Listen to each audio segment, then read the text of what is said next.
Bienvenue sur cette vidéo consacrée au HTML et plus précisément au contrôle interactif. En fait, ce sont des balises qui permettent à l'utilisateur de saisir des données.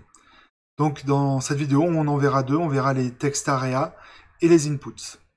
Alors, les deux possèdent en fait beaucoup d'attributs qu'on peut ajouter. Alors vous pouvez aller sur le site de MDN pour aller voir un petit peu quand on regarde les éléments.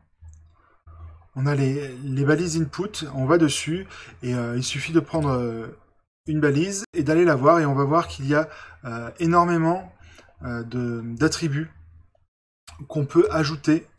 Donc là voilà, vous avez tous ces attributs-là que l'on peut ajouter à nos balises. Donc ces attributs vont permettre de nommer la balise. On pourra l'utiliser plus tard après dans le traitement logique en PHP par exemple. On peut ajouter aussi des identifiants avec ID qui va permettre de cibler la balise pour qu'elle soit peut-être utilisée par une autre balise ou un script. Après, on peut donner par exemple là sur la balise texte un nombre maximum de caractères ou un nombre minimum de caractères. On peut lui donner un attribut read-only si on veut qu'elle ne soit que en lecture seule. Un placeholder, donc c'est une valeur qui va être placée par défaut dans notre balise. On peut aussi lui donner un autofocus. Certaines balises acceptent l'autofocus, donc le curseur sera directement dans la balise. Donc voilà, il y a plein d'attributs qu'on peut leur ajouter. Je vous invite à aller voir sur le site de MDN. Vous trouverez toute la documentation sur tous ces attributs-là. Donc moi, je vais vous parler tout d'abord des text area. Donc les text area, donc c'est la balise text area. Qui va permettre, donc vous voyez de base il manquerait une avec, il faudrait que je lui donne un nom, un identifiant, alors le nombre, ça c'est le nombre de colonnes et le nombre de lignes, donc il y a 30 caractères sur 10 caractères. C'est la taille de la text area, en fait c'est un contrôle qui permet d'éditer du texte sur plusieurs lignes. Donc vous voyez quand j'ai créé mon text area, il est ici, et donc dedans je peux écrire beaucoup de choses, je peux écrire beaucoup de texte sur plusieurs lignes. Et après, on peut lui donner, alors de base, on peut l'agrandir, on peut la modifier. On peut dire aussi, on peut lui bloquer cette chose-là, ou lui dire que dans un sens ou dans l'autre. Voilà, donc ça, la text area, en fait, est un contrôle qui va nous permettre de permettre à l'utilisateur de rentrer beaucoup de texte. Et ensuite, il y a les inputs. Alors les inputs, il y en a énormément. Peut-être 15 ou 20, je ne saurais pas vous dire, mais il y a différents types d'inputs. Alors, il y a les inputs de type texte. Alors, les inputs se présentent comme ceci. Donc, c'est une balise input. Et dedans, on va lui dire le type. Donc, de base, là, il m'a mis texte. Ça veut dire qu'ici, je vais rentrer du texte. Ensuite, on peut avoir, dans les balises de base, on peut avoir un email. Donc, visuellement, ça ne va rien vous changer. Par contre, quand on va valider, là, il va attendre à ce qu'il y ait quelque chose qui ressemble à un email. On va avoir pareil pour les URL. Après, voilà, il suffit de changer le type pour pouvoir changer ce qu'on veut mettre dedans. Après, on peut avoir aussi un type password. Donc, password va nous permettre, quand on va écrire du texte, d'avoir des étoiles ou des points qui nous empêchent de voir le mot de passe qu'on rentre. Ensuite, on a aussi la possibilité de rentrer des chiffres. Donc c'est number, je me semble, voilà. Et donc number, voilà, vous avez la possibilité, je peux pas, quand j'écris du texte, ça ne marche pas. Par contre, quand j'écris du chiffre, ça marche. Flèche vers le haut, flèche vers le bas, ça marche. Et j'ai aussi ces boutons-là qui me permettent de monter ou de descendre. Donc là, c'est une input qui n'accepte que des nombres. Donc ça, c'était pour la saisie de texte.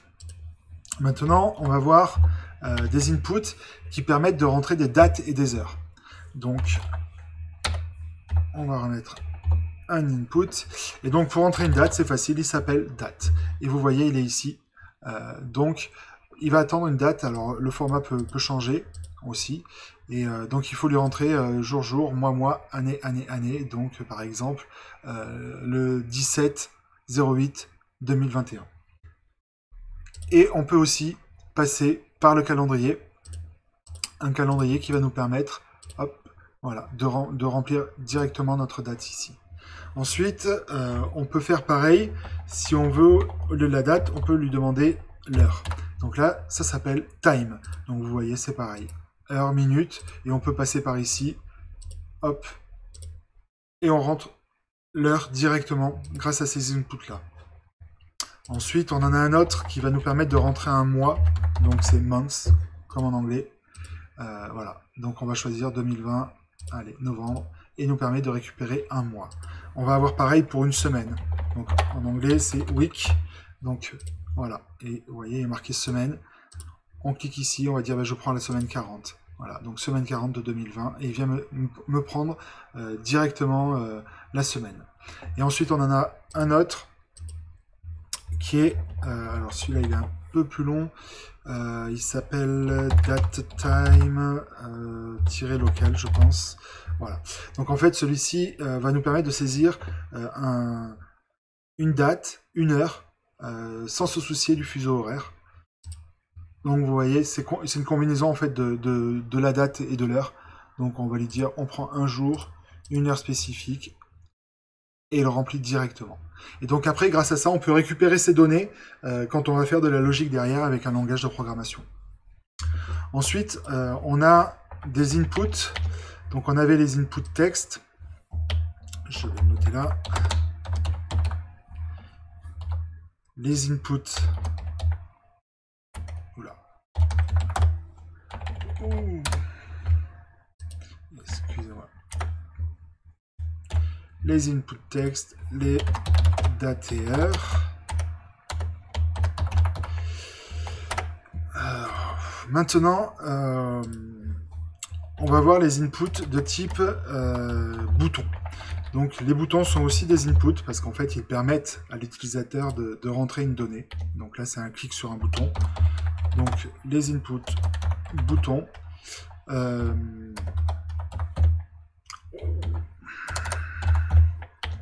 Donc les inputs boutons, en fait, donc on va créer notre input de base et on va lui dire pour créer un bouton générique, c'est-à-dire qu'un bouton qui peut servir à tout. Voilà. J'ai créé mon bouton comme ceci. Et vous voyez, le bouton est ici. Donc là, c'est un bouton qui est nu. Si on veut lui rajouter du texte, il va falloir rajouter un attribut qui est l'attribut value, qui va lui donner une valeur. Et donc là, on va lui dire bouton. Et vous voyez, mon bouton maintenant a une valeur et un texte où il y a écrit bouton. Donc ça, c'est un bouton générique. Ensuite, on peut avoir des boutons, vous les avez là, hein. Quand je mets bouton, il me propose une valeur. Donc après, vous avez un bouton prédéfini qui est submit, qui va nous permettre de faire un bouton de soumission pour envoyer un formulaire, par exemple. Donc celui-ci, c'est à peu près le même que l'autre. Par contre, sémantiquement, le navigateur saura que ce bouton permet d'envoyer quelque chose, puisque c'est un bouton submit. Et vous avez pareil, vous avez un bouton qui permet d'annuler, reset, je sais plus... d'annuler un formulaire, en fait, d'effacer toutes les données qui sont dans le formulaire. Donc pareil, c'est un bouton, c'est le même, les trois sont identiques, mais sémantiquement, celui-ci indique au navigateur que c'est un bouton qui permet de nettoyer le formulaire, de le supprimer. Et ensuite, on a un troisième type de bouton, qui est le bouton, enfin un quatrième type, qui est le bouton image. Voilà. Et en fait, le bouton image va permettre d'insérer une image à la place d'un bouton. Donc je vais reprendre l'image que j'avais eue dans une vidéo d'avant ici, qui est mon logo. Et je vais le mettre donc dans ce bouton-là, donc dans la source. Et vous voyez que maintenant, il est ici. Donc pareil, il y a un texte de remplacement à mettre. Donc je vais mettre... logo serial if. Si jamais le navigateur ne peut pas trouver mon bouton, mon image, parce que l'URL n'est pas bonne, vous voyez, il y a le texte de remplacement qui vient se mettre. Et vous voyez, il y a la petite main qui apparaît, parce que c'est vraiment un bouton qui est ici. Donc, si j'enlève ceci, on a l'image et on a vraiment un bouton. Après, bien sûr, on peut lui rajouter, comme pour une image, une largeur. Donc, on va mettre 100. Voilà. Et donc là, j'ai un bouton cliquable qui est une image. Donc ça, c'était les inputs de type bouton. Ensuite, l'avant-dernier type que je vais vous montrer, ce sont les sélecteurs. Donc ce sont des inputs, on va les appeler intelligemment sélecteurs. Donc ces inputs-là permettent à l'utilisateur de choisir des valeurs. Alors, la première chose qu'il peut choisir, c'est une case à cocher. Donc pour ce faire, il y a l'input checkbox. Donc l'input checkbox, je vais mettre à la fin de celui-là un petit saut à la ligne. Voilà, input sélecteur. Vous avez la checkbox qui est ici. Vous voyez qu'on peut cliquer directement. Donc là, c'est un sélecteur et il faudra ajouter du texte. Vous voyez, après. Donc on pourra le faire avec une balise label qu'on verra dans la vidéo consacrée au formulaire. Donc ça, c'était la première chose, c'est une case à cocher lorsque l'utilisateur doit sélectionner ou désélectionner quelque chose. Ensuite, on a les boutons radio. Donc, 2 points radio. Donc ceux-ci, ils sont là. Ce sont des cases à cocher, mais qu'on ne peut pas décocher. On pourra la décocher en cochant une autre case. Alors, je vais en créer une deuxième. On va leur mettre le même identifiant. Voilà. Je vais faire un retour à la ligne ici. Donc, j'ai mes deux sélecteurs. Celui-ci est sélectionné. Si je clique ici, c'est le même nom qu'il faut leur mettre. Voilà. En mettant le nom, le navigateur sait que ça fait partie de la même sélection, donc je peux en sélectionner un seul des deux. Et si j'en ai 10, je ne peux en sélectionner qu'un seul des 10. En fait, ça permet de sélectionner une seule valeur dans un groupe de valeurs. Et pareil, on pourra rajouter du texte plus tard avec le label, mais sinon vous pouvez le faire comme ça déjà. Ça marche aussi. Et pareil, on peut leur donner donc l'identifiant qui servira aussi pour le label plus tard. Et enfin, le dernier que je voulais vous montrer, alors, je ne sais pas s'il va me le proposer, s'il est là, c'est le range. Donc le range, en fait, c'est une barre de sélection, comme ceci.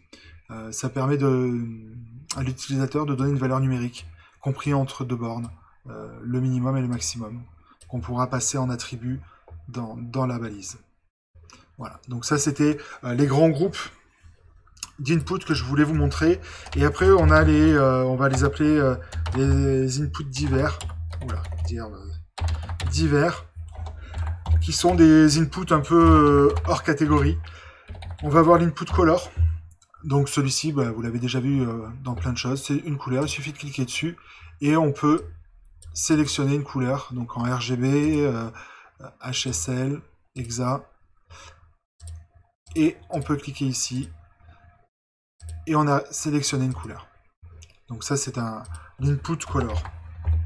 Ensuite on a l'input file qui permet de transmettre des fichiers, donc il est ici. Et donc vous voyez, vous le connaissez aussi sur plein de sites, il suffit de faire comme ceci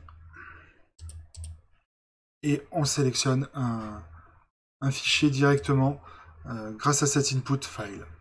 Et le dernier que je voulais vous montrer, donc je vais vous le montrer mais vous ne le verrez pas, c'est l'input hidden qui est comme son nom l'indique caché et qui permet de faire passer des données qui ne sont pas visibles par l'utilisateur. Donc ça peut être par exemple des choses pour la sécurité comme des jetons tokens ou des identifiants pour les commandes de script. Voilà, ce sont des choses que l'utilisateur ne voit pas mais dont on a besoin pour le bon fonctionnement de la page.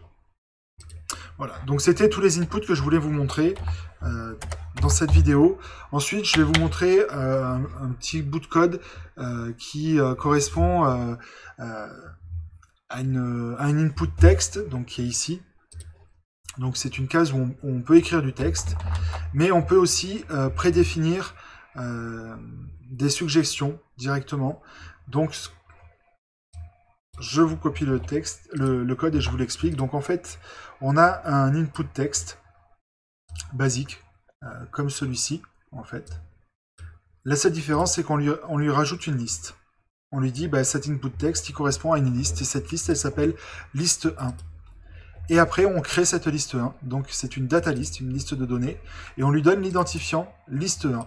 Et donc, l'input text sait qu'il a une liste et elle s'appelle liste 1. Et il va aller chercher une data list qui a l'identifiant liste 1. C'est celle-ci.